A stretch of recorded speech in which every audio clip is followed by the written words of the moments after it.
حضرت صلی اللہ علیہ وآلہ وسلم پر وحی کا ابتدائی دور اچھے سچے پاکیزہ خوابوں سے شروع ہوا۔ آپ خواب میں جو کچھ دیکھتے وہ صبح کی روشنی کی طرح صحیح اور سچا ثابت ہوتا۔ پھر من جانب قدرت آپ تنہائی پسند ہو گئے اور آپ نے غار حرا میں خلوت نشینی اختیار فرمائی اور کئی دن اور رات وہاں مسلسل عبادت اور یاد الہی و ذکر میں مشغول رہنے لگے۔ جب تک گھر آنے کو دل نہ چاہتا توشہ ہمراہ لیے ہوئے وہاں رہتے۔ توشہ ختم ہونے پر ہی اہلیہ محترمہ حضرت خدیجہ رضی اللہ تعالی عنہا کے پاس تشریف لاتے اور کچھ توشہ ہمراہ لے کر پھر وہاں جا کر خلوت گزین ہو جاتے۔ یہی طریقہ جاری رہا یہاں تک کہ آپ پر حق منکشف ہو گیا اور آپ غار حرا ہی میں قیام پذیر تھے کہ اچانک حضرت جبرائیل علیہ السلام آپ کے پاس حاضر ہوئے اور کہنے لگے کہ اے محمد پڑھو۔ آپ فرماتے ہیں کہ میں نے کہا کہ میں پڑھنا نہیں جانتا۔ آپ صلی اللہ علیہ وسلم فرماتے ہیں کہ فرشتے نے مجھے پکڑ کر اتنے زور سے بھینچا کہ میری طاقت جواب دے گئی۔ پھر مجھے چھوڑ کر کہا پڑھو۔ میں نے پھر وہی جواب دیا کہ میں پڑھا ہوا نہیں ہوں۔ اس فرشتے نے مجھ کو نہایت ہی زور سے بھینچا کہ مجھ کو سخت تکلیف محسوس ہوئی۔ پھر اس نے کہا کہ پڑھ۔ میں نے کہا میں پڑھا ہوا نہیں ہوں۔ فرشتے نے تیسری بار مجھ کو پکڑا اور تیسری مرتبہ پھر مجھ کو بھینچا۔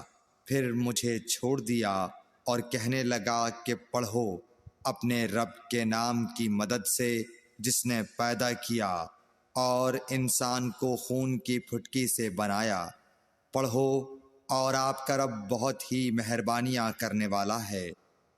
بس یہی آیتیں آپ حضرت جبرائیل علیہ السلام سے سن کر اس حال میں غار حرا سے واپس ہوئے کہ آپ کا دل اس انوکھے واقعے سے کانپ رہا تھا۔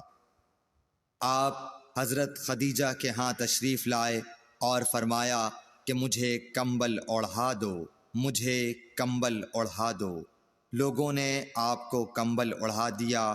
جب آپ کا ڈر جاتا رہا تو آپ نے اپنی زوجہ محترمہ حضرت خدیجہ رضی اللہ تعالی عنہا کو تفصیل کے ساتھ یہ واقعہ سنایا اور فرمانے لگے کہ مجھ کو اب اپنی جان کا خوف ہو گیا ہے۔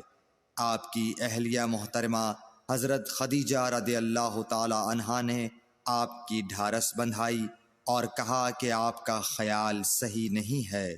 اللہ کی قسم آپ کو اللہ کبھی رسوا نہیں کرے گا۔ آپ تو اخلاق فاضلہ کے مالک ہیں۔ آپ تو کنبہ پرور ہیں، بے کسوں کا بوجھ اپنے سر پر رکھتے ہیں، مفلسوں کے لیے آپ کماتے ہیں، مہمان نوازی میں آپ بے مثال ہیں اور مشکل وقت میں آپ امر حق کا ساتھ دیتے ہیں۔ ایسے اوصاف حسنہ والا انسان یوں بے وقت ذلت و خواری کی موت نہیں پا سکتا۔ پھر مزید تسلی کے لیے حضرت خدیجہ رضی اللہ تعالی عنہا آپ کو ورقہ بن نوفل کے پاس لے گئیں جو ان کے چچا زاد بھائی تھے اور زمانہ جاہلیت میں نصرانی مذہب اختیار کر چکے تھے اور عبرانی زبان کے کاتب تھے۔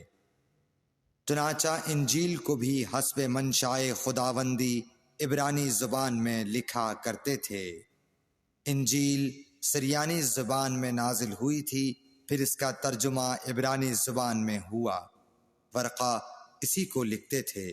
وہ بہت بوڑھے ہو گئے تھے، یہاں تک کہ ان کی بینائی بھی رخصت ہو چکی تھی۔ حضرت خدیجہ رضی اللہ تعالی عنہا نے ان کے سامنے آپ کے حالات بیان کیے اور کہا کہ اے چچا زاد بھائی، اپنے بھتیجے محمد صلی اللہ علیہ وسلم کی زبانی ذرا ان کی کیفیت سن لیجئے۔ وہ بولے کہ بھتیجے آپ نے جو کچھ دیکھا ہے اس کی تفصیل سناؤ۔ چنانچہ آپ صلی اللہ علیہ وآلہ وسلم نے از اول تا آخر پورا واقعہ سنایا، جسے سن کر ورقہ بے اختیار ہو کر بول اٹھے کہ یہ تو وہی ناموس معزز رازدان فرشتہ ہے جسے اللہ نے حضرت موسیٰ علیہ السلام پر وحی دے کر بھیجا تھا۔ کاش میں آپ کے اس عہد نبوت کے شروع ہونے پر جوان عمر ہوتا، کاش میں اس وقت تک زندہ رہتا جب کہ آپ کی قوم آپ کو اس شہر سے نکال دے گی۔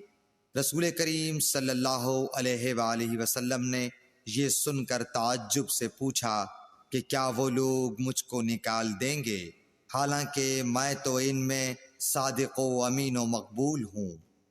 ورقہ بولا، ہاں یہ سب کچھ سچ ہے، مگر جو شخص بھی آپ کی طرح امر حق لے کر آیا لوگ اس کے دشمن ہی ہو گئے ہیں۔ اگر مجھے آپ کی نبوت کا وہ زمانہ مل جائے تو میں آپ کی پوری مدد کروں گا، مگر ورقہ کچھ دنوں کے بعد انتقال کر گئے، پھر کچھ عرصے تک وحی کی آمد موقوف رہی۔ صحیح بخاری حدیث نمبر 3۔